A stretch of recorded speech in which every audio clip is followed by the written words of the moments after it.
Régine Jallet, quel joli nom, flamboyante femme au Salon du Livre de Rocamadour. Donc, 8e Salon du Livre de Rocamadour, vous insistez très fort sur le 8e et vous avez raison.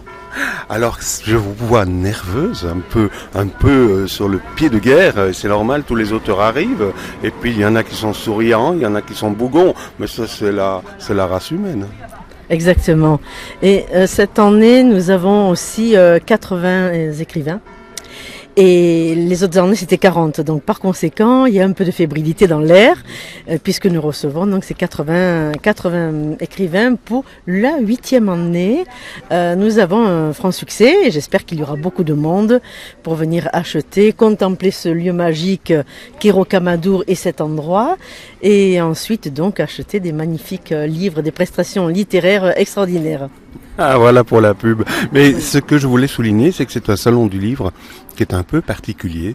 Il ne se déroule pas dans un hall, il ne se déroule pas dans une salle, il est en plein air sous les chênes. Est-ce que les chênes ont une représentation, une symbolique à Rocamadour ? Je vais dire oui, parce que c'est l'arbre séculaire, c'est l'arbre qui prend racine profondément, qui s'enjolive avec le temps au cours des saisons.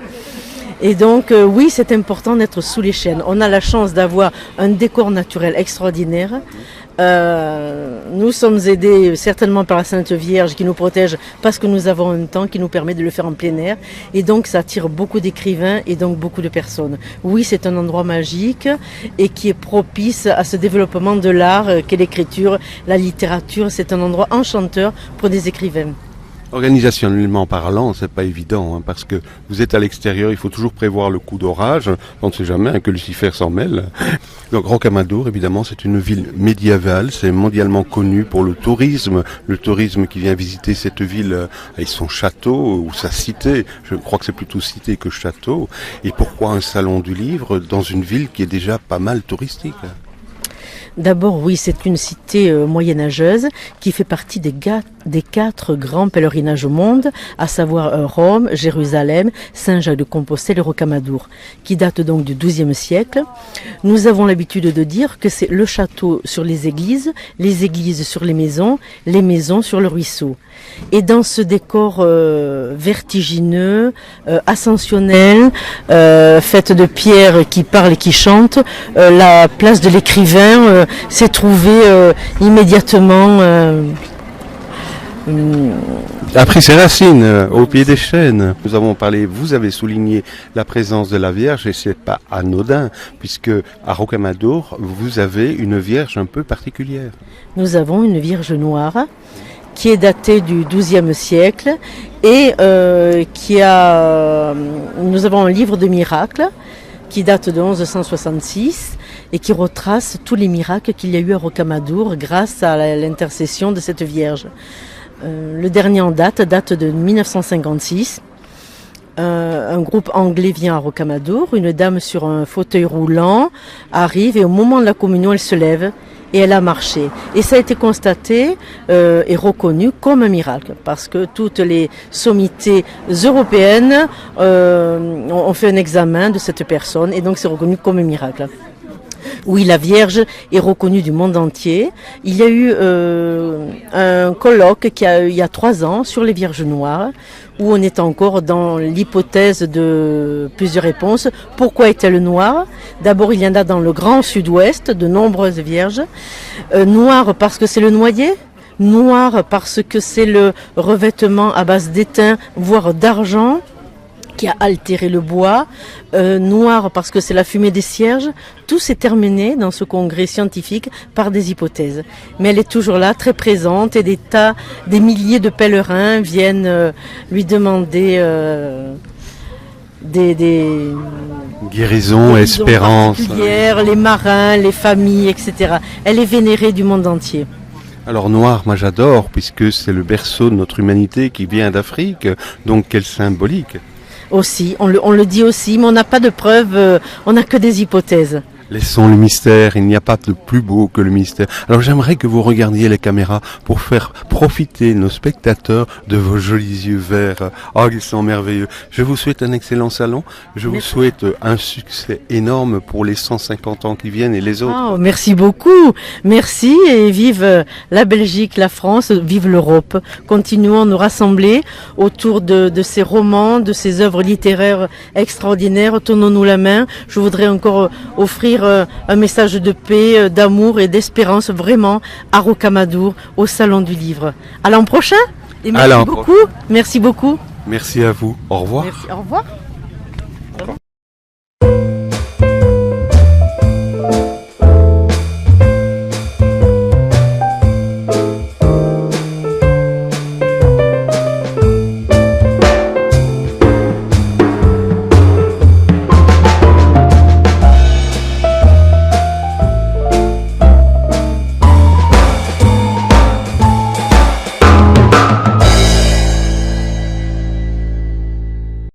Invité d'honneur à Rocamadour, une ville bucolique, une ville touristique. Quel effet ça vous fait d'être invité d'honneur? Parce que vous êtes un écrivain connu malgré tout. Bien sûr, mais alors bon, je suis un peu chez moi parce que je ne cache pas que je suis lotois d'origine. Alors moi j'habite dans la vallée du Lot, mais c'est toujours un plaisir parce que Rocamadour, pour moi c'est une ville assez magique. D'abord j'ai situé mon dernier roman, La Pomme d'Or de Rocamadour, je l'ai écrit en partie ici il y a 2 ans, au cours d'une balade dans ces sanctuaires. Vous savez, c'est une ville un peu tellurique, Rocamadour. Hein. Vous êtes sur cette hauteur, vous voyez l'Alzou qui serpente, ces murailles de roches, ces causses un peu désertiques. C'est une matière inouïe pour un auteur de romans policiers. Donc être à Rocamadour pour faire la promotion de La Pomme d'Or de Rocamadour et du Sang de la Vigne, c'est que du bonheur. Que du bonheur et du cinéma aussi, les Sangs de la Vigne, les Sangs de la Vigne, nous courions pour le regarder. Nous étions en Belgique, oui. Mais nous captions la France et je me souvenais que si nous rations un épisode, mais c'était la catastrophe. C'est vrai que c'est une série qui marche très bien, hein, qu'on peut voir en France, mais aussi en Belgique et en Suisse, hein, puisque c'est une coproduction. On en est à la 6e saison. Avec Pierre Arditi, on se régale à tourner cette série. D'abord parce que c'est un acteur qui aime le vin et donc il a eu aucune difficulté à épouser mon personnage et donc il prend un plaisir fou à les tourner, il déguste les vins. Pour lui, il dit toujours le tournage du Sang de la Vigne, c'est ma récréation, ce sont mes vacances. Et force est de constater que quand il tourne cette série, il y prend beaucoup de plaisir. J'étais avec lui la semaine dernière et je peux vous dire que cette série est devenue une série emblématique de la télévision française parce que je crois elle offre quelque chose qui jusqu'à présent n'existait pas. C'est-à-dire on a réhabilité la province. Vous savez, la plupart des séries policières se passent dans le 9-3 à Paris, dans des commissariats de police classiques. Et nous, l'idée, c'était avec Noël Balin, c'était de bâtir une série qui serait tournée en province, dans ces régions viticoles qui sont magnifiques, mais qui sont très différentes l'une de l'autre. Quand on est dans les vins de Savoie, c'est pas la même chose que quand on est dans le Gaillacois ou dans le Médoc. Ça, je l'ai bien remarqué. Voilà, c'est ça. Mais vous savez que pour les scénaristes parisiens, ils font pas le distinguo. Pour eux, un raisin est un raisin et le vin est... Oui, mais il y a Paris et la France. Mais voilà, alors moi je suis un provincial qui le revendique haut et fort. J'ai la chance de travailler pour des éditeurs nationaux et pour des chaînes de télévision nationales. Donc, mais j'essaie d'imposer une image d'une province qui est belle, avec des gens qui font des vins de qualité, très très différents. Et je crois que c'est ça qui a séduit, c'est-à-dire que en regardant le Sang de la Vigne, on fait un peu le tour de France des régions viticoles. Et par là même, on est surpris. Alors, je vous pose une question qui n'a rien à voir avec vos romans, mais je vous regarde, vous êtes un homme de terroir et vous êtes mince, et moi ça fait 1 an que je tourne dans la région et j'ai pris 10 kilos parce que j'ai l'impression qu'on ne pense qu'à manger ici. Alors ici on mange, et je peux vous dire que je mange bien, je suis un épicurien né. je crois que j'ai une constitution qui fait que je prends assez peu d'embonpoint. Même si mon personnage, Benjamin Cooker, dans les romans, vous ressemble étrangement. C'est-à-dire qu'il a... pas l'assassin, quand même. Non, il a quelques rondeurs, il a une espèce de bonhomie qui sied aux gens qui aiment la bonne chair. Moi, je crois que je tiens ça de mon grand-père qui était plutôt maigre, alors que je mange plus que de raison et que j'honore la cuisine de ces terroirs. Si nous parlions de votre dernier ouvrage, votre dernier enfant, on va peut-être citer son titre. Alors c'est Raisins et Sentiments, c'est le 25e de la série. Je l'ai situé du côté de Bergerac, à Montbazillac. Vous savez qu'on est au pays de Cyrano. Donc c'était un régal pour moi parce que d'abord le château de Montbazillac est un château emblématique. Et j'ai bâti une intrigue où on parle beaucoup de vin bio, on parle beaucoup des sujets d'actualité, on parle des normes européennes, vous voyez. J'essaie de m'amuser avec cette série, avec tout ce qui encombre le monde de vignerons qui se trouve confronté à une législation de plus en plus complexe. Et puis, je prends un plaisir fou à sillonner ces terroirs-là. Alors le Bergeracois, je le connaissais parce que quand on vit dans le Lot, évidemment, c'est pas très loin. Mais une chose est sûre, c'est que pour moi, chaque roman du sang de la vigne, c'est une manière de m'immerger dans un terroir que je connais pas forcément toujours très bien. Donc je découvre les mœurs locales, les vins. Et il y a toujours un bon paysan pour vous dire, mais vous connaissez pas l'histoire machin, l'histoire de ce gars qui a été assassiné ou qui a été maltraité. Voilà, souvent, j'ai pas besoin de faire appel à mon imagination. Souvent, on me dicte ce que je dois écrire. C'est pas le moindre des plaisirs. Vous en avez tué combien jusqu'à présent ? Écoutez, 25 tomes, ça fait 25 morts sur la conscience, mais j'ai l'absolution de France Télévisions et des millions de téléspectateurs, parce que chaque diffusion en France du sang de la vigne, c'est en moyenne entre 3 et 4 millions de téléspectateurs. Vous voyez, donc ces gens-là, si j'étais un homme si méchant que ça, ils m'en voudraient. Non, je tue pour le plaisir, quoi. C'est-à-dire que il y avait un papier qui était sorti dans le Nouvel Obs et qui était signé d'une grande plume du Nouvel Obs qui disait chez Allot et Balin le meurtre est un détail. Et c'est vrai que le meurtre, c'est juste le prétexte à faire découvrir un lieu, des mœurs, un art de vivre. Voilà, c'est ce qui m'intéresse. Partir à la découverte d'une France un peu buissonnière, un peu, comment dirais-je, authentique, qui ne passe pas son temps au téléphone, où le numérique ne l'emporte pas. Voilà, c'est ça. On est un peu loin des clichés classiques. Alors, je peux paraître et passer pour un réac, mais je cultive et je le revendique. Alors moi, ce qui me fait marrer, excusez-moi, quand on vient rencontrer un écrivain qui porte une certaine célébrité, autant l'assumer. On s'imagine voir un vieux monsieur avec une barbe et de la poussière un peu partout, mais non. Ça va, je suis pas trop poussiéreux, c'est bon. Non, pas poussiéreux, ni la barbe. Non, mais relativement jeune aussi. Oui, j'assume la soixantaine flamboyante, comme on dit. Vous savez, c'est quand on écrit, contrairement à d'autres métiers où l'âge de la retraite sonne à un moment donné, on peut écrire toute sa vie. Enfin, dès lors qu'on a toutes ses facultés mentales. Et on peut boire toute sa vie aussi. Voilà. Recommandé par le médecin. C'est recommandé. Vous savez, c'est Pasteur qui disait que le vin est certainement la boisson la plus hygiénique. Vous connaissez le French Paradox aussi, qui est bien spécifique au vin français et à la cuisine française.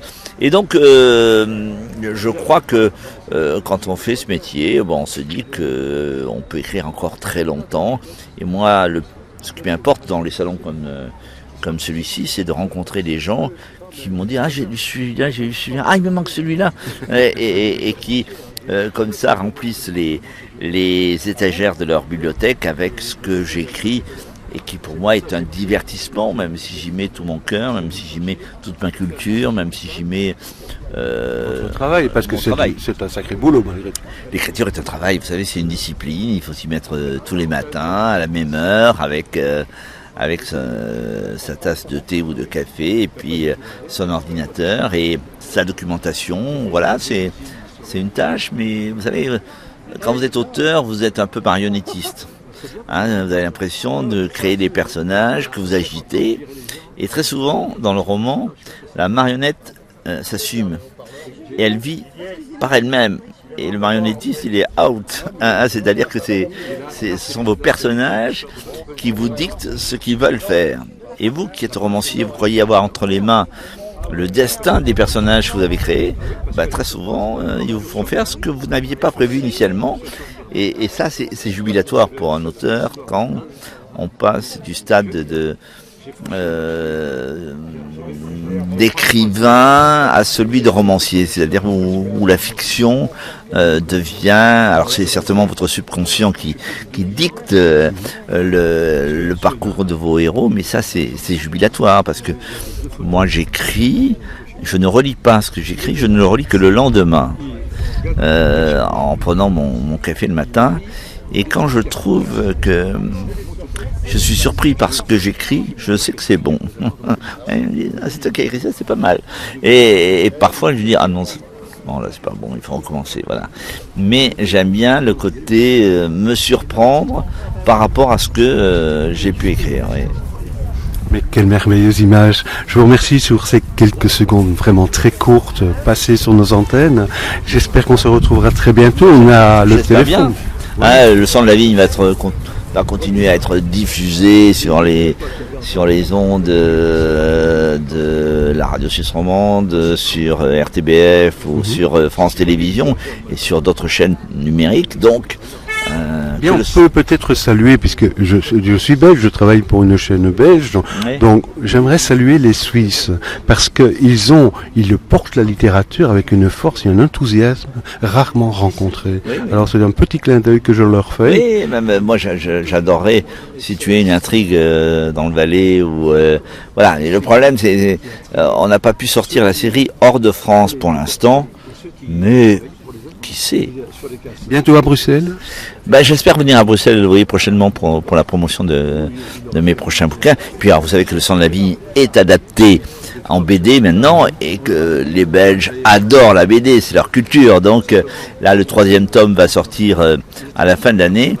Et mon autre série, la série des Cantarelles sur le patrimoine, va sortir aussi en BD chez Delcourt. Donc, aller en Belgique, ça me dirait bien, oui.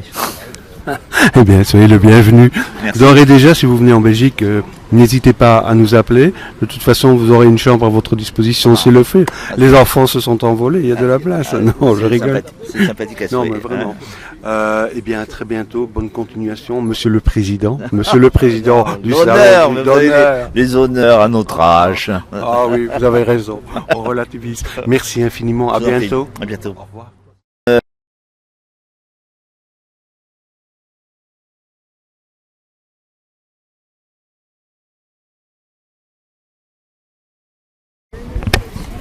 Alors c'est une agréable surprise. On rencontre une connaissance, un presque ami, mais l'amitié, mon Dieu, ne se découvre qu'à la fin de la vie, mais une chouette connaissance. Vous m'avez fait découvrir vos œuvres, c'était à Montcuq, au sacré salon de Montcuq. Voilà, c'est ça. Oui. Et là, on se retrouve, ça fait plaisir. Oui, ça fait plaisir. Et puis, depuis, j'ai eu l'occasion de lire un peu vos écrits, découvrir vos chansons, puisque vous êtes chanteur. Oui. Vous organisez des spectacles pour enfants. Mais c'est du bonheur, parce que vous savez, on est un peu blasé. Alors, quand on écoute un CD, on se dit oui, encore un, hein. Bof. Et puis, on le met, dans le temps, on disait la platine, sur le CD, dans le CD.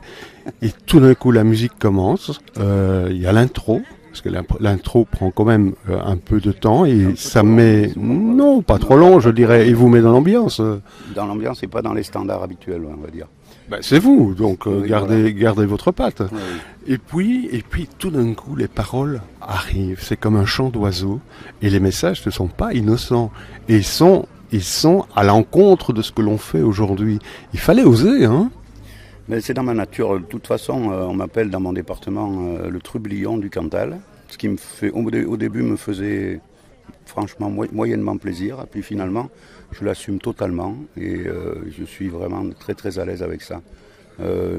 Moi j'aime bien dire les choses avec toute mon expérience. Autant j'ai eu une période très très timide où je ne parlais pas, j'étais très discret. D'ailleurs sur la presse c'était marqué « Rassurez-vous, parents d'élèves, Jacques Bienvenu ne passera jamais devant la caméra ou sur les pages, sur une scène, etc. » Finalement j'ai fait 600 spectacles et j'en suis très fier, même plus.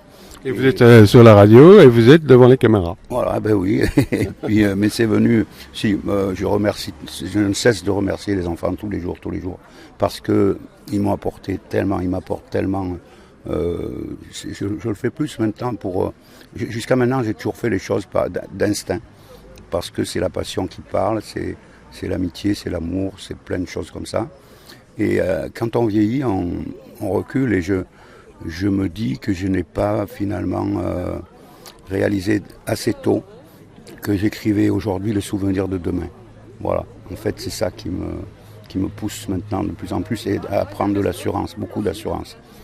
Alors, sans trop bien sûr, parce que sinon on fait n'importe quoi. Tu connaissais notre vis-à-vis, Jean-Marie, tu le connaissais ? Non, pas du tout. Et toi Jean-Marie, tu ne le connaissais pas ? Non, c'est la première fois qu'on se rencontre lors d'un salon et ça fait bien plaisir de pouvoir discuter avec des gens avec une belle image, une belle pensée, une pensée positive. Alors toi Jean-Marie, tu approches un tout autre sujet, toi tu es dans le sérieux je dirais. Ouais, dans le sérieux, oui et non. Disons que j'ai fait plusieurs livres. Le premier livre, j'ai voulu mettre en avant les valeurs humaines, la solidarité en milieu rural. La transmission du savoir, puisque mon premier roman se passe d'ailleurs dans le Cantal, avec un personnage qui part de sa Corrèze pour aller chercher du travail. Et dans quelle partie du Cantal À Salaire. À Salaire. Et donc il quitte sa Corrèze et il apprend le métier de fromager avec un maître fromager affineur. Et il développe l'entreprise, ils font les petits marchés, ils font la fromagerie artisanale et après ils participent au salon du livre, au salon du... Quel lapsus. Voilà, le salon de l'agriculture à Paris où ils obtiennent un prix pour leur fromage, donc ça leur permet de développer l'entreprise. Après j'ai un deuxième livre qui est épuisé malheureusement temporairement, où je parle de handicap, puisque j'ai un jeune rugbyman qui fait partie d'un club de Beaulieu sur Dordogne, le club Belloquois, qui se fait agresser à la fin d'un match de rugby par des supporters qui n'ont rien à voir avec le monde du rugby et qui deviennent paraplégiques. Ça n'a pas été médiatisé cette histoire ? Non, les seuls échos médiatiques que j'ai eus, c'est en faisant une émission de télé sur une télé de la TNT et du Internet qui m'avait interviewé pendant une demi-heure avec Jean-François Duquet, qui est médaillé paralympique au JO de Londres, et qui m'a fait justement la préface de mon deuxième livre, puisque mon livre était sorti juste avant, du moins l'histoire était finie juste avant les JO de Londres, et c'était tout à fait l'histoire de mon personnage. Je vais me redresser un peu parce que tu vois, à mon âge, ça commence à... Non, reste... Voilà. J'ai une question à lui poser. Vas-y, passe.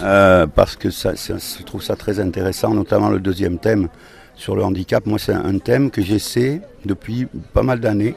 Je pense que j'ai fait le tour dans ce que j'ai fait de beaucoup de thèmes, notamment sur des thèmes graves, des sujets brûlants, la pédophilie notamment. Ça, je suis arrivé à faire quelque chose.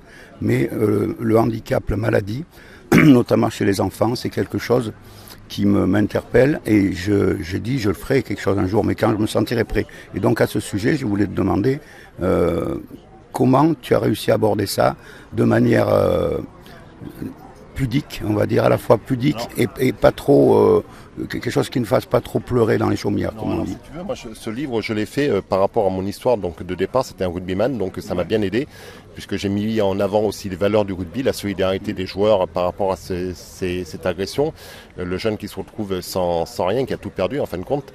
Et j'ai pas voulu faire du voyeurisme sur le handicap. Voilà. Par contre, j'ai voulu dénoncer quelques aberrations de la vie actuelle où, par exemple, une personne handicapée a moins l'accès au travail, a moins l'accès à la culture.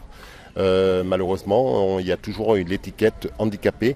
Et handicapé ne veut pas forcément dire diminué ou incapable. Au contraire, puisque une personne handicapée va se battre 2 fois plus qu'une personne valide pour trouver du travail et prouver qu'elle est capable de travailler.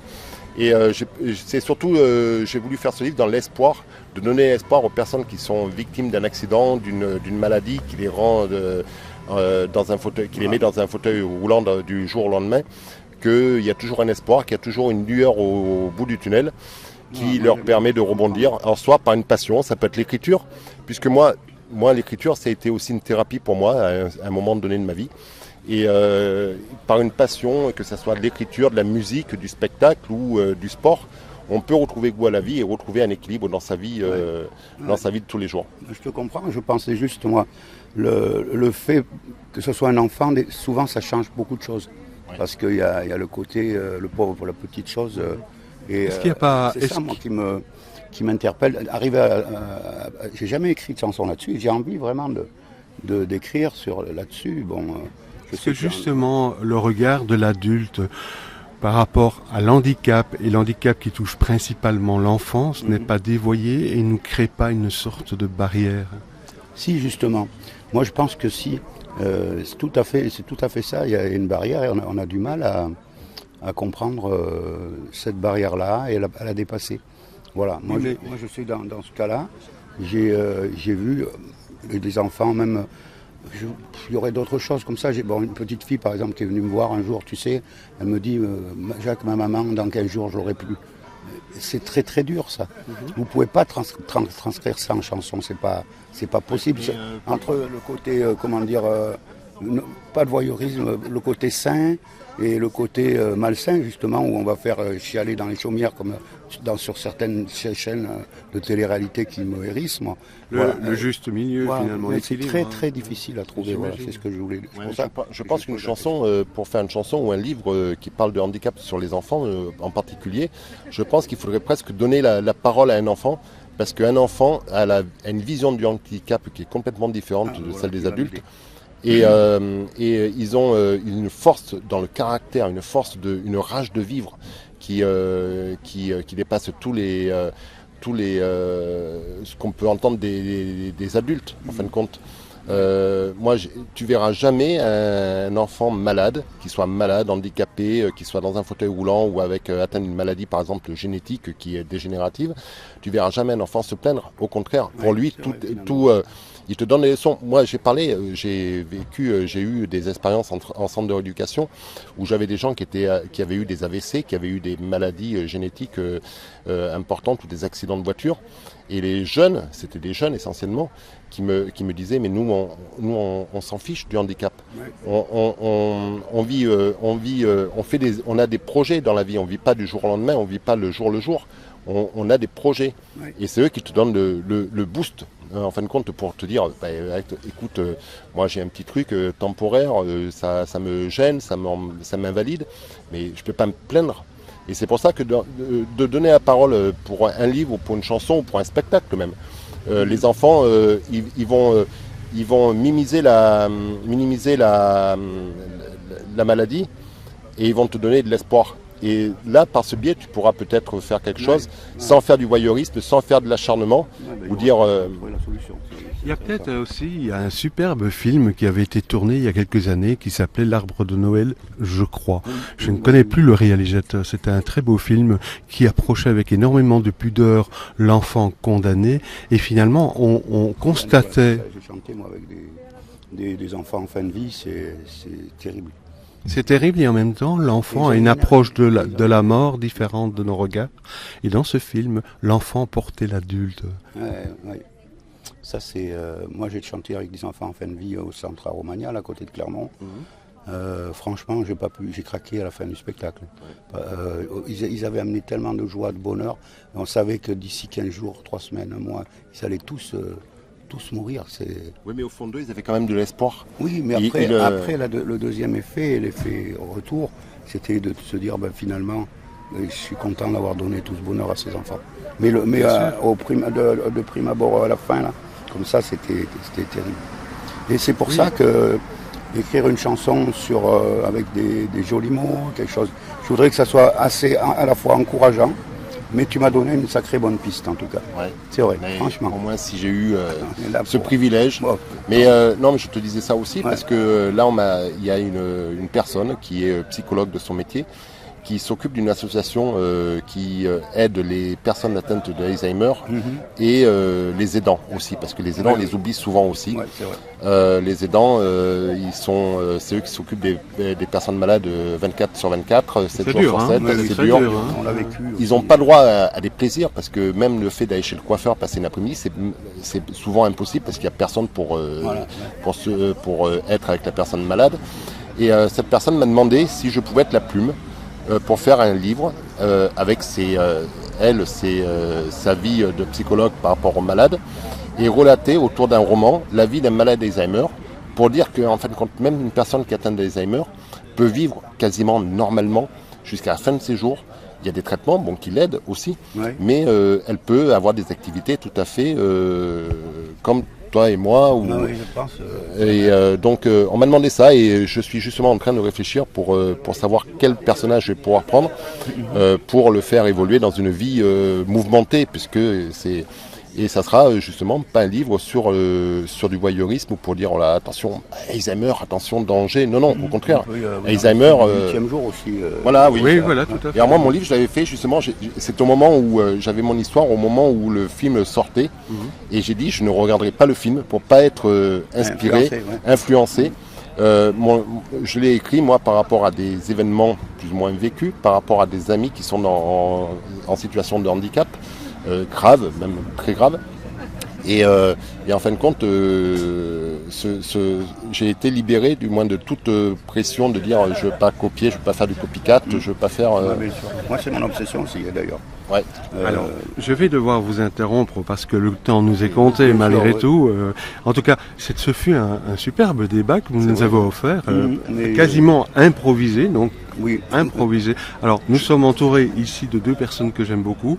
Jean-Marie Lacaux, tu vas rappeler... Je voudrais juste ajouter que je souhaite bon courage à Jean-François Duquet, qui avait préfacé mon deuxième livre et qui a été médaillé au JO de Londres et qui est en ce moment, depuis 2 jours, à Rio, en attendant de pouvoir participer aux épreuves de tennis de table pour défendre une médaille. Sur lui, voilà. Et c'est quelqu'un qui est très bien. Voilà. Alors Frédéric Fallon, tu viens de l'entendre, tu es conseiller juridique au CIO belge. On t'offre ce petit passage, même si ça t'énerve. Voilà. Merci beaucoup. Voilà. Alors, je vais te demander de te présenter toi-même pour que je trouve que ce que tu fais mérite ta voix. Ah, ça c'est très gentil comme éloge. Moi je m'appelle Jacques Bienvenu, donc pour me présenter j'aime bien dire que j'ai eu 3 voire 4 vies.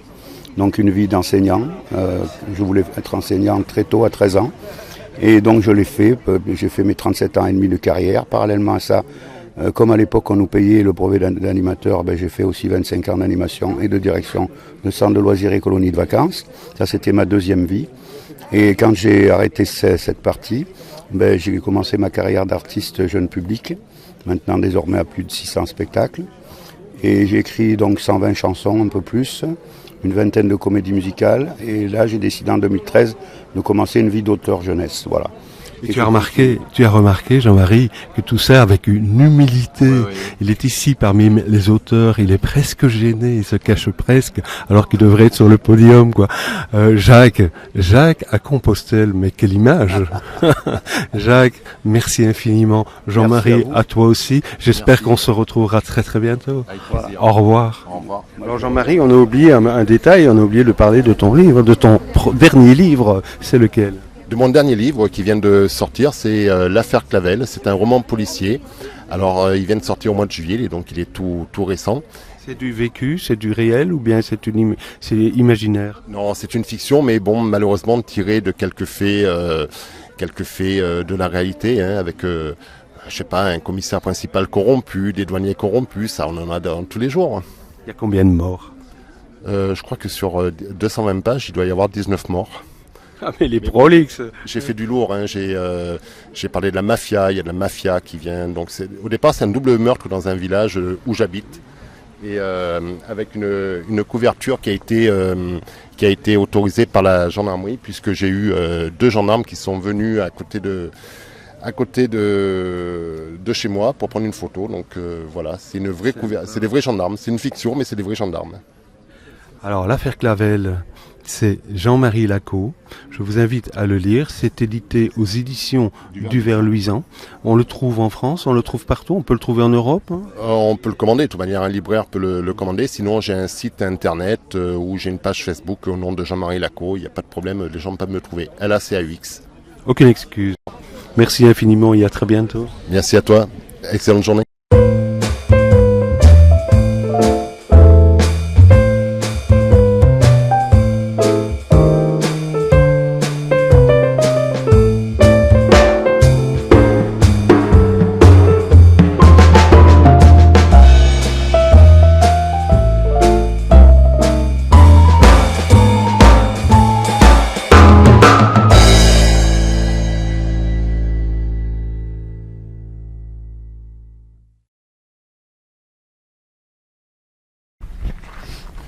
Bonjour Stéphane, mais il est Bonjour. tôt le matin. Vous étiez là hier soir, si je ne me trompe. Tout à fait. Je vois le personnel qui m'a gentiment servi, mais alors un repas qui m'a fait prendre 30 kilos d'un coup. Mais non, j'exagère parce que c'était d'une finesse, c'était délicieux. Château, c'est ainsi que s'appelle votre établissement, le Château. Le restaurant du château. Le château est à côté. Le château est habité par le clergé, donc on est le restaurant du château. Donc vous n'êtes pas le clergé, bien entendu. Du tout. Alors le restaurant, le Château, ou l'hôtel, le Château, qui se trouve un peu plus haut, que nous avons eu l'occasion de voir, Tout à fait. appartient à la même famille. Il y a combien de temps que cet ensemble, je vais dire, hôtelier existe? Alors je suis la 3e génération. Là, ça a commencé avec mon grand-père qui était métayer et qui a pris son indépendance. Et ensuite, ils ont commencé à construire les premiers établissements, à exploiter. Et ensuite, il y a eu le mariage de mes parents, la construction de l'hôtel et les différents aménagements au fur et à mesure des années. On a tenu de rénover et de tenir l'outil de travail dans de bonnes conditions. Alors ce n'est pas évident, hein, on l'a dit tout à l'heure, il est quoi? Il est 7h30, 8h, je ne sais pas, je suis un peu perdu, hein, à peu près. Hier il était quand même 10h du soir lorsque je vous ai quitté, mais vous n'arrêtez jamais. On reste actif pendant 8 mois, de Pâques à Toussaint.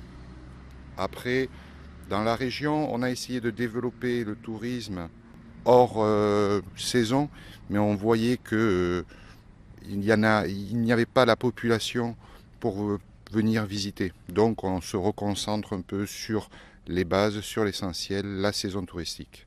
La saison touristique est énorme à Rocamadour, évidemment. C'est une population qui double, qui quadruple, qui se multiplie par 10 ou par 100. Alors nous sommes 420 habitants l'été et nous sommes 60 habitants l'hiver. Les réserves d'eau, pas de souci? Aucune. Toute l'eau est en sous-sol. Les réserves sont bonnes. On essaye de pas trop y taper fort dedans, mais on sait qu'en secours, on en a. Alors je voudrais revenir à vos menus avant de vous laisser parce que je sais que vous devrez rattraper ce retard et je vous prie de m'en excuser. Mais votre spécialité, c'est quoi? Alors ici, on a 3 spécialités. La première, le canard, l'emblème du sud-ouest. La deuxième, l'agneau, parce qu'on a une appellation d'origine protégée, l'agneau fermier des Cosses du Quercy. Et la troisième, la noix. Pareil, une appellation toujours protégée pour la noix du Périgord. Alors une restauration tout en finesse, une restauration de plaisir, plaisir des yeux d'abord, plaisir du goût et surprise, il y a plein de surprises dans vos plats. J'avais goûté hier des petites choses qui lassaient les parfums et qui s'assemblaient, ma foi, excellemment bien avec votre vin. Je m'étais contenté de rosé, bien entendu, puisque le soir et la fatigue aidant, mais quelle surprise d'avoir ce goût, cette vision et cet ensemble parfait. On aurait dit un ballet, plus la petite musique de fond. Un pianiste un peu hors du commun, je dirais. Ah, c'est une emblème de la maison. Ce pianiste fait des balades en calèche la journée pour visiter les points de vue de Rocamadour et les alentours. Et le soir, il vient jouer chez nous sur un piano, une musique d'ambiance. Ça n'a rien à voir avec la variété, mais ça accompagne les repas. Un doigté tout à fait particulier. D'ailleurs, on va l'inviter sur les fruits de ma passion. Il en vaut la peine. Je vous remercie pour votre temps précieux. Je vous remercie pour votre accueil. Je vous remercie pour ce plaisir et cette agréable surprise. Et je vous souhaite tout le succès qu'il est possible d'avoir. Est-il possible d'avoir plus de succès encore? Oh oui, mais pour l'instant, on préfère rester sur des notions de plaisir. À bientôt. Je vous en prie.